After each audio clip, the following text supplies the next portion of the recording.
Allah perintahkan malaikat untuk sujud kepada Adam. Sehingga melakukan itu adalah mentaati Allah, dan hakikatnya adalah beribadah kepada Allah, bukan beribadah kepada Adam. Maka ketika iblis dia tidak mau sujud, dikatakan oleh Allah bertindak sombong karena tidak mau ibadah. Mari bergabung dalam program The Journey of Haramain with Umroh bareng ANB Angkatan Kedua. Insya Allah akan diberangkatkan akhir Februari 2024. Hubungi 0812 9090 4331. Semua para nabi sepakat bahwa menyembah selain Allah itu haram. Sujud kepada makhluk dengan tujuan memuliakannya, takrim, adalah bagian dari syariat hukum, bukan akidah. Di zaman Nabi Yusuf, sujud kepada makhluk dengan tujuan memuliakannya tidak terhitung kesyirikan. Namun di zaman Nabi Muhammad, sujud kepada makhluk untuk memuliakannya terhitung kesyirikan. Pertanyaannya, kesyirikan itu apakah termasuk bagian dari syariat hukum atau bagian akidah?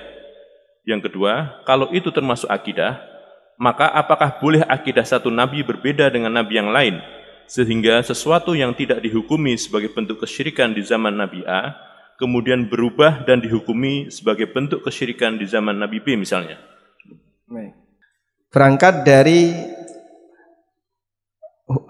masalah sujud kepada makhluk. Sujud kepada makhluk pernah dibolehkan di zaman siapa? Adam. Sujudnya malaikat kepada Adam.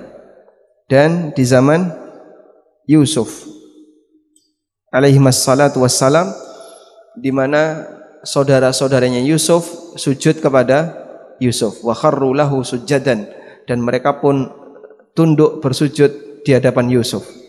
Ini dulu boleh. Kemudian di zaman Nabi sallallahu alaihi wasallam, di zaman Nabi sallallahu alaihi wasallam, sujud kepada makhluk dilarang. Sallallahu alaihi wasallam. Sujud ini dilarang. Nah, pertanyaannya sekarang. Yang pertama, sujud apa yang dimaksud di situ? Sujud apa itu? Sujud itu ada dua. Ada sujud ibadah. Sujud ibadah hanya untuk Allah. Dan yang kedua, sujud lil ihtiram. Sujud ihtiram, untuk memuliakan. Tidak ada niat ibadah. Tidak ada niat ibadah. Dari mana perbedaan antara itu ibadah dan tidak? Dari sisi ta'zim, pengagungan. Jadi di situ minus ta'zim. Kalau ibadah itu mengandung apa? Unsur ta'zim. Ini hanya untuk Allah.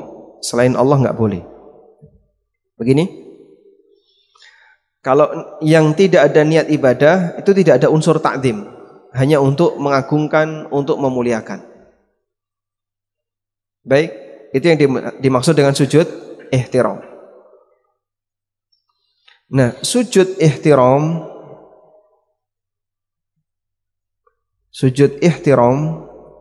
ini masuk kategori amaliyah.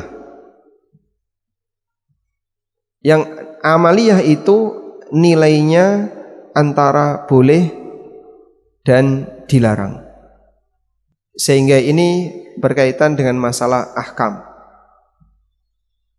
Dan syariat antara satu nabi dengan nabi yang lain mungkin berbeda. Wa ja'alna likulli ummatin syir'atan wa minhaja. Kami jadikan masing-masing umat punya syariat dan punya manhaj dalam beragama. Dari sinilah kita bisa memahami bahwa posisi sujud di masa Yusuf dan Adam boleh, yang bentuknya sujud ihtiram. Sehingga malaikat sujud kepada Adam itu menghormati Adam. Hakikatnya dia beribadah kepada siapa? Hakikatnya malaikat beribadah kepada Allah. Kenapa?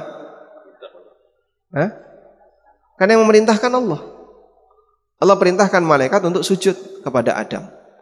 Sehingga melakukan itu adalah mentaati Allah. Dan hakikatnya adalah beribadah kepada Allah, bukan beribadah kepada Adam.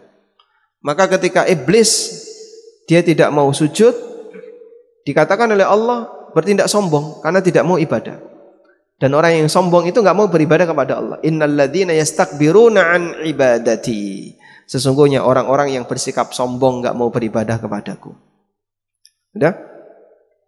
Nah, sujud ihtiram di zaman Yusuf itu boleh. Ini boleh. Tapi sujud ihtiram di zaman Nabi Muhammad SAW dilarang. Di zaman Nabi kita dilarang. Maka statusnya kembali kepada masalah amaliyah dan bukan kembali kepada masalah akidah. Baik. Karena semua para nabi sepakat perbuatan kesyirikan itu haram. Tapi berkaitan dengan sujud ihtiram itu tidak sampai pada perbuatan kesyirikan, hanya saja dilarang oleh Rasulullah SAW. Karena itu pada waktu Mu'ad datang dari Syam, beliau langsung sujud kepada Nabi SAW. Lalu diangkat oleh Nabi, apa-apaan ini Mu'ad, gak boleh. Lalu Mu'ad mengatakan, ya Rasulullah, saya melihat para pendeta di Syam, kemudian pembesar-pembesar Syam itu disujudi oleh para bawahannya. Dan Anda lebih layak untuk diberlakukan seperti ini. Mu'ad tiba-tiba datang langsung sujud. Tapi dilarang oleh Nabi SAW. Dan Mu'ad tidak diperintahkan untuk ngulang syahadat. Kalau itu berbuat syirik berarti ngulang syahadat. Sehingga sifatnya sujud ihtiram dan bukan sujud ibadah. Maka batu-batu bersujud itu adalah bentuk ihtiram kepada Nabi Sallallahu Alaihi Wasallam, bukan beribadah kepada Nabi Sallallahu Alaihi Wasallam, karena batu tidak berbuat syirik.